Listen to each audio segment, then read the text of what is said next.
Bienvenue sur Africa 24 dans cette nouvelle édition de l'Africa Tonight. Voici les titres de l'actualité. Une nouvelle ombre vient s'ajouter au tableau de la diplomatie malienne. L'Égypte vient d'annoncer la suspension temporaire de sa participation à la MINUSMA, signe d'inquiétude après la mort de 7 casques bleus égyptiens au Mali depuis le début de l'année 2022. Une nouvelle voix s'élève pour dénoncer le projet de nouvelle constitution en Tunisie à moins de 10 jours du référendum du 25 juillet. L'ancien président du Parlement, Rached Ghannouchi, affirme que le chef de l'État tunisien veut faire évoluer le pays vers des dérives antidémocratiques.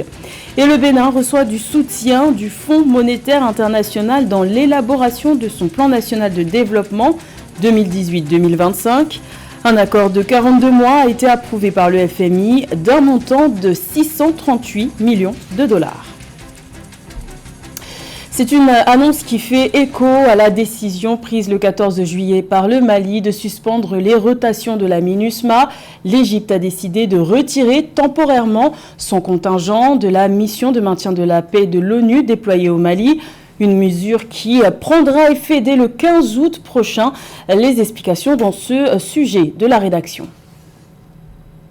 7. C'est le nombre de militaires égyptiens morts au Mali dans le cadre de la MINUSMA depuis le début de l'année 2022. Inquiète face à l'augmentation des attaques contre ces casques bleus, l'Égypte prend une décision radicale. Le pays retirera temporairement son contingent de la MINUSMA dès le 15 août prochain.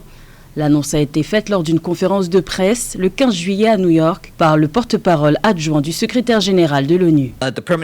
La mission permanente de l'Égypte a notifié à l'ONU qu'elle suspendra temporairement ses activités de soutien à la mission de maintien de la paix au Mali à partir du 15 août. Nous respectons et apprécions profondément le service et les sacrifices importants de l'Égypte et les autres pays qui fournissent du personnel en uniforme à nos missions, qui opèrent dans des conditions extrêmement difficiles et souvent dangereuses.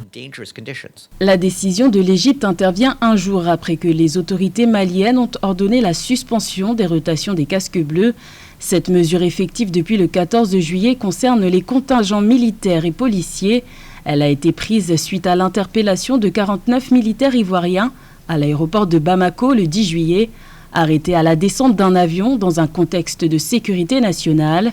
Depuis l'annonce de la suspension de la participation de l'Égypte à la MINUSMA, les Nations Unies cherchent des solutions. Nous faisons tout notre possible pour trouver des moyens d'assurer la sûreté et la sécurité des contingents de maintien de la paix. Mais il est indéniable qu'il s'agit d'une tâche dangereuse. La situation sur le terrain a été très difficile, comme nous vous l'avons dit à plusieurs reprises, mais nous verrons également quels seront les résultats des discussions avec les Égyptiens, juste avant d'envisager les prochaines étapes. Le porte-parole de l'ONU a insisté sur le fait qu'il s'agissait d'une suspension temporaire des activités de l'Égypte au sein de la MINUSMA et non d'un retrait définitif. Pour rappel, le mandat de la MINUSMA a été renouvelé pour 1 an le 29 juin dernier, malgré une opposition ferme du Mali à la liberté de mouvement des casques bleus pour des investigations liées aux droits de l'homme.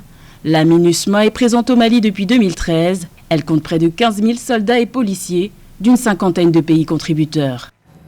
Également dans l'actualité, les relations s'améliorent entre la Somalie et le Kenya. Les deux pays vont prochainement rouvrir leurs frontières communes après 2 ans de fermeture due à la pandémie de Covid-19. Les présidents de la Somalie, Hassan Sheikh Mohamud, et du Kenya, Uhuru Kenyatta, ont signé ce vendredi 15 juillet un accord sur la reprise des exportations et notamment celle du khat, plante produite par le Kenya qui a des effets euphorisants et qui est très prisée dans toute la corne de l'Afrique. Cette réouverture des frontières sera accompagnée d'assouplissement de la politique de visa, d'un travail pour limiter l'impact de la sécheresse ainsi que d'efforts conjoints pour lutter contre le terrorisme. En Tunisie, Rached Ghannouchi avertit, le chef du parti islamiste Ennahda, le plus grand parti d'opposition, dénonce des dérives antidémocratiques de la part du président Kais Saied qui s'est arrogé les pleins pouvoirs depuis juillet 2021. Pour rappel, l'ancien président du Parlement a été démis de ses fonctions après la dissolution de l'Assemblée des représentants du peuple. Plus de détails avec Graziella Tchakounté. La Tunisie risque-t-elle de rebasculer dans la dictature ? C'est en tout cas ce que redoute Rached Ghannouchi, celui qui était président du Parlement, jusqu'à ce que le président Kais Saied s'arroge les pleins pouvoirs, dénonce une atmosphère antidémocratique dans le pays à l'approche du référendum constitutionnel du 25 juillet 2022. Je vois que le modèle sri-lankais n'est pas loin de la Tunisie, car ces discours convulsifs du président Kais Saied ne peuvent se traduire que par des affrontements à grande échelle, des incendies et des assassinats pour tenter d'exclure l'autre. Bien sûr, la nouvelle génération vise à mettre en place un régime individuel qui nous rappelle le régime de Kadhafi et des dictateurs arabes. Un régime populiste qui ne croit pas en un État démocratique au pouvoir multiple. Le projet de nouvelle constitution fait en effet l'objet de vives critiques car il accorde de très larges pouvoirs au chef de l'État. A contrario, le rôle du pouvoir judiciaire apparaît dilué et celui du Parlement réduit, avec notamment la mise en place d'une seconde chambre, l'Assemblée nationale des régions. Aujourd'hui, il y a une volonté d'utiliser la justice pour criminaliser les opposants. Il y a une tentative d'instrumentaliser la justice et d'instrumentaliser la sécurité comme le faisait Ben Ali, comme le faisait Bourguiba et comme le faisaient les dictateurs arabes. Mais ce que Kais n'a pas remarqué, c'est que 10 ans de révolution ont laissé des traces. Des traces, oui, mais que reste-t-il concrètement de cette révolution ? Le marasme social, accentué par les retombées dévastatrices de la crise sanitaire, sape la démocratisation en faisant taire l'euphorie du printemps arabe. Pourtant, le président Kais Saied affirme que le texte qui sera soumis aux Tunisiens le 25 juillet reflète l'esprit de la révolution. Obtiendra-t-il la confiance du peuple?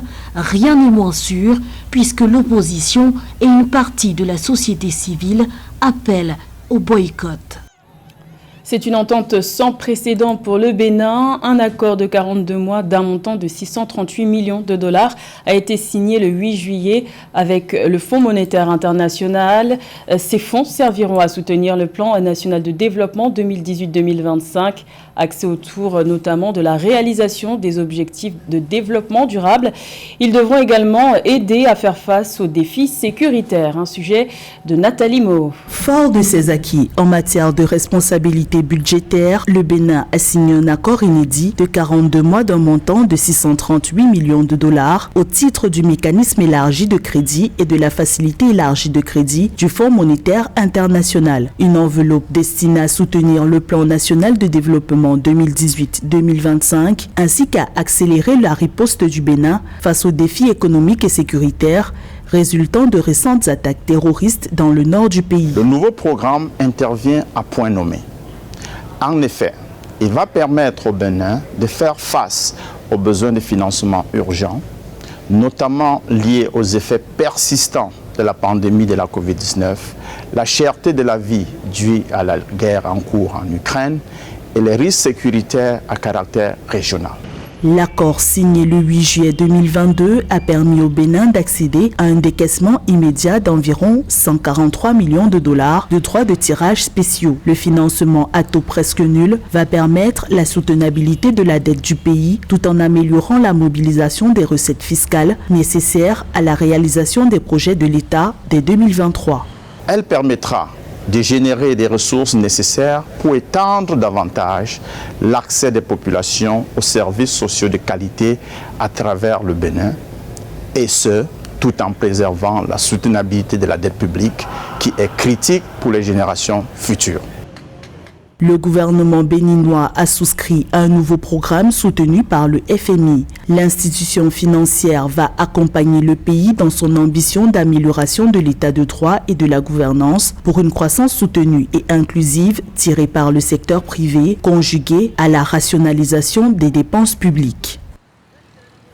93 milliards de dollars vont être mobilisés, ou plutôt ont été mobilisés lors du sommet de l'IDA 20 qui s'est tenu à Dakar au Sénégal il y a une semaine. La répartition équitable des fonds s'avère être nécessaire, notamment pour faire face aux défis énergétiques, et pour cause, l'électricité est déficiente pour 70% de la population du continent africain. Les précisions de Philomentine.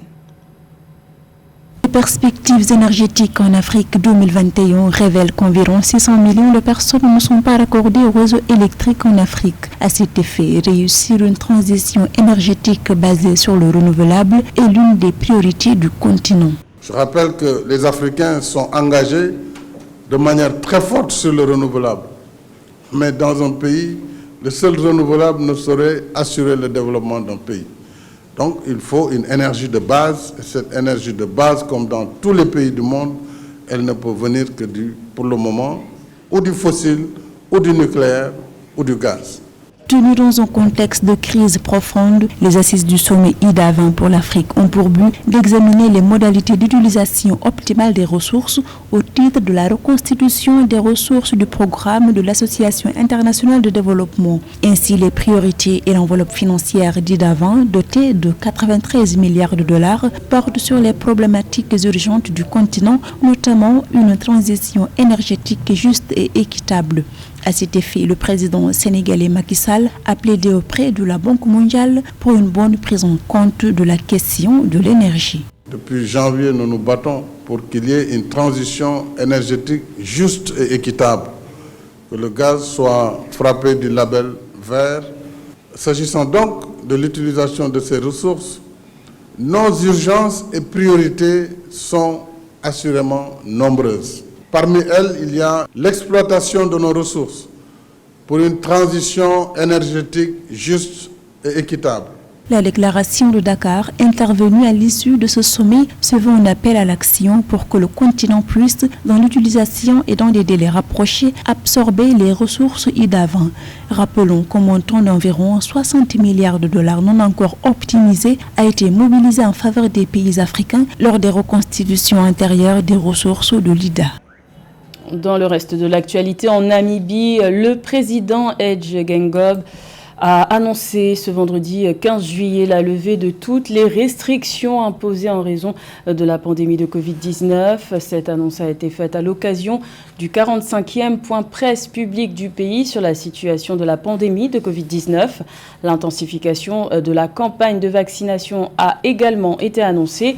Il est à noter que la Namibie enregistre un taux de vaccination de l'ordre de 17,5% de sa population, à l'heure où 62,1% de la population mondiale est complètement vaccinée.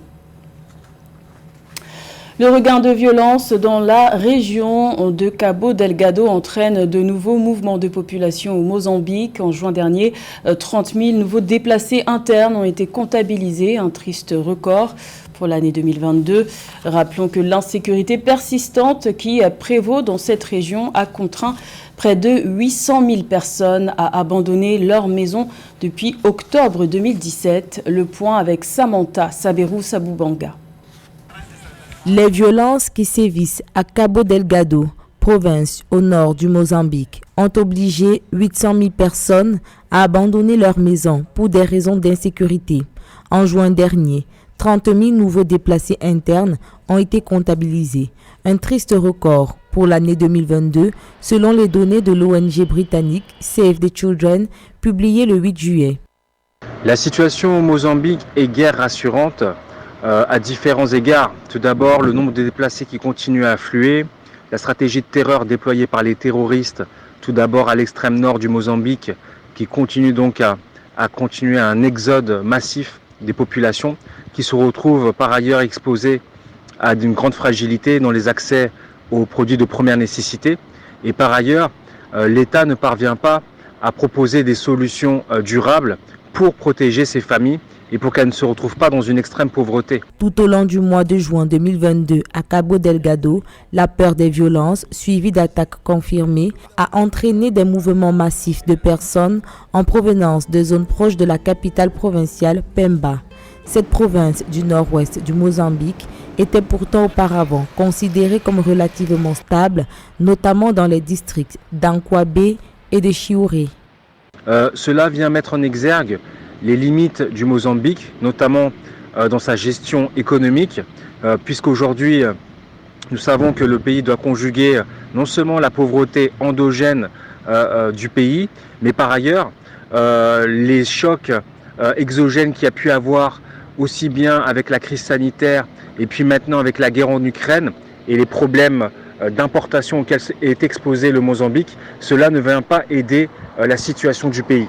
La province de Cabo Delgado, qui est secouée par des attaques depuis 5 ans, connaît un regain de violence alors que des renforts militaires venus des pays voisins avaient permis d'apaiser les tensions en 2021, malgré l'offensive menée par l'armée mozambicaine avec le soutien d'autres pays d'Afrique australe qui a permis de reprendre le contrôle de plusieurs zones occupées par les insurgés. Des milliers de personnes ont fui leur foyer. C'était le journal de la rédaction. Merci de l'avoir suivi. L'information continue sur Africa 24.